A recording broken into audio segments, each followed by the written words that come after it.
commends it to the House. I call Michael Wood. Madam Speaker, I'm very delighted to have been provided the opportunity by the Minister of Revenue to deliver his opening remarks on the Taxation, Neutralising, Base Erosion and Profit Shifting Bill. And as I open up my comments, I want to thank and acknowledge the National Party for their newfound enthusiasm for cracking down on multinational tax avoidance.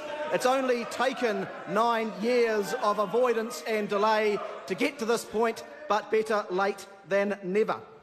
Mr. Speaker, it's my great pleasure to make comments on this bill, which is coming before the House today, and it's the first bill containing the government's proposed measures to address the issue of base erosion and profit shifting in New Zealand. Point of order. Leeway in the standing orders for a minister reading a first reading speech when they've moved the motion to read a speech, but there is no such leeway for members that wish to read another member's speech.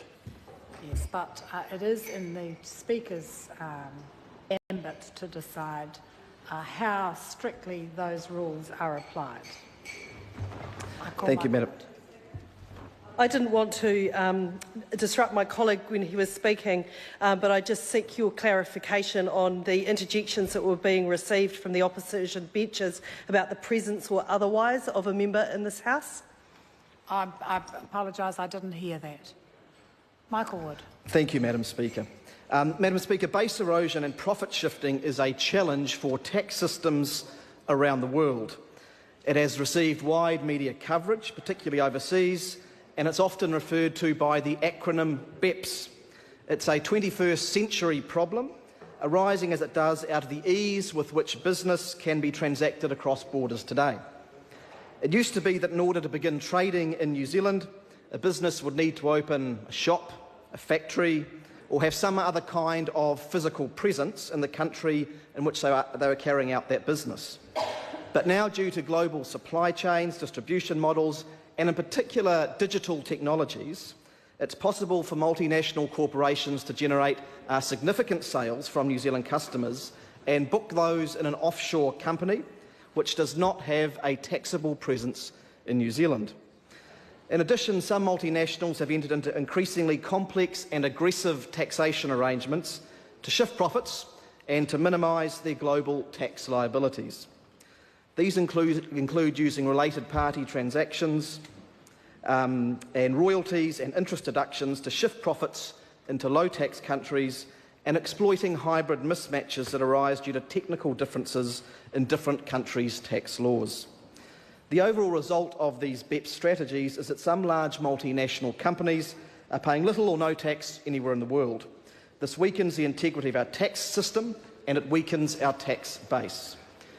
New Zealand has been part of the OECD's global response to BEPS, but has long been conscious of the international taxation issues, and consequently our tax rules in this regard are generally very strong. However, the measures contained in this bill target specific base erosion and profit shifting strategies which IRD believes are being used by some multinationals in New Zealand. These are the use of excessive debt and interest paid to parent company to shift profits out of the country, the exploitation of differences between countries' tax rules to achieve an advantageous tax position, steps taken to avoid having a permanent establishment and therefore a taxable presence in New Zealand, and transfer pricing transactions between related parties to shift profits offshore. These are areas where we need to strengthen our rules. Madam Speaker, these are complex issues, and for the benefit of members, I want to give a brief overview of each issue and our proposed response. Interest payments on debt are an expense to a company which is deductible. Thus, a New Zealand-based foreign-owned company can reduce its taxable income by borrowing from its foreign owner. And if the interest paid to the foreign owner is exorbitant, then it becomes an easy way for the company to shift profits into a parent or holding company offshore. The unusually high interest rates are often justified by debt funding the New Zealand subsidiary more heavily than the rest of the group, making it appear to be a risky investment. The bill proposes to counteract this strategy with new rules which limit the interest paid on a related party debt. It does this by setting specific rules and parameters so that the credit rating of New Zealand borrowers at high risk of BEPS will typically be set one notch below the ultimate parent company's credit rating, and also that any features not typically found in third-party debt are removed in order to calculate, in combination with the credit rating rule, the correct amount of interest that is deductible on the debt. The second component in this bill addresses what are known as hybrid mismatch arrangements, where differences between two countries' tax rules are exploited to achieve complete non-taxation of income, which is generally not intended by either country. Non-taxation is achieved because differences in countries' tax rules allow payments to be made which are either deductible in one country but taxable nowhere, or deductible in two countries against different outcomes. The bill proposes a comprehensive adoption of the OECD recommendations on hybrid mismatch arrangements with suitable modifications for the New Zealand context. The measures in the bill will ensure that where these arrangements involve New Zealand, deductions are denied or payments are taxed in a way that prevents double non-taxation without giving rise to double taxation. Similar measures have already been adopted by the United Kingdom and announced in Australia and the EU. Moving on to the third major focus of the bill, the issue of permanent establishment and therefore a taxable presence is one I alluded to earlier. The problem is that some multinationals are now able to structure their operations so that the New Zealand sales and associated profits are all booked offshore, despite the fact that in substance the sales are generated by New Zealand-based salespeople. The old rules for permanent establishment are no longer meeting our needs. The bill therefore proposes a new anti-avoidance rule that will expand the criteria for a multinational to be considered to have a permanent establishment in New Zealand. The proposals are similar to anti-avoidance rules already implemented in Australia and the UK. And the final major item in the bill focuses on transfer pricing. Transfer pricing involves the pricing of cross-border payments between related parties. But sometimes the price setting can become a means for shifting taxable income out of the country. The transfer pricing rules limit the ability to shift New Zealand profits offshore by requiring the related party price to match the arm's length price that unrelated parties could agree to. The bill proposes various measures to strengthen our current rules, which will bring them more into alignment with the OECD's transfer pricing guidelines and Australia's transfer pricing guidelines too. These are the main features of the bill. Madam Speaker, the government is focused on improving fairness in the tax system. The objective of the bill is to address a source of unfairness in the tax system. And if I may just take a couple of moments to expand on that question of unfairness, and this goes to the heart of the government's tax reform agenda. A tax system must have integrity, because we ask from this House the ordinary taxpayers, the ordinary small business owners, the ordinary investor in New Zealand, the mums and dads, the ordinary Kiwis who are doing their bit, we ask them to pay their fair share of tax to fund our schools, our hospitals, our transport system, our judicial system, the running of our democratic institutions. And by and large, most New Zealanders accept that bargain.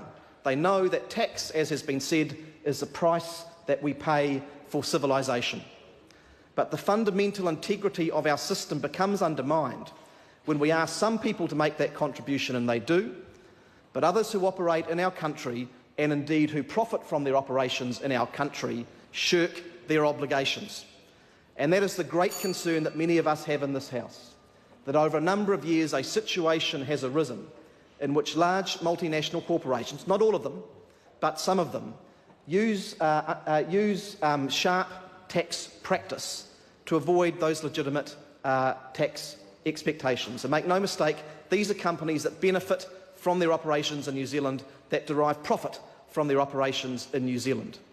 The estimates of the potential tax foregone because of multinational tax avoidance range from around 200 to 300 million to over 500 million. The Tax Justice Network has estimated a potential loss of between $500 million and $1 billion. That is serious money that could be funding our schools, our hospitals, our infrastructure, and all of those things that are so important to living in a just and decent and prosperous New Zealand. And so, Madam Speaker, it is the intention of this government, through its tax program, to ensure that our tax system does have integrity. That it is fair that, as Mr Joyce said before, that we have a broad, low-base system. But a broad, low-base system relies on everyone paying their fair share. And we cannot allow a situation to carry on in which a small number of multinational companies shirk that obligation.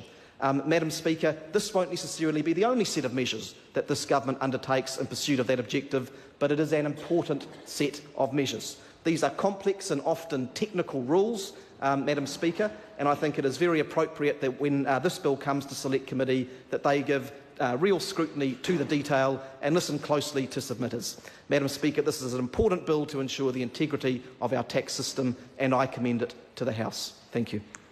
Just before I call the next speaker, this is an unusual circumstance we've had, and it may never happen again, but I refer members to Speaker's Ruling 46(5), whereby the Speaker can decide to let members read a speech under certain circumstances. I call the Right Honourable David Carter.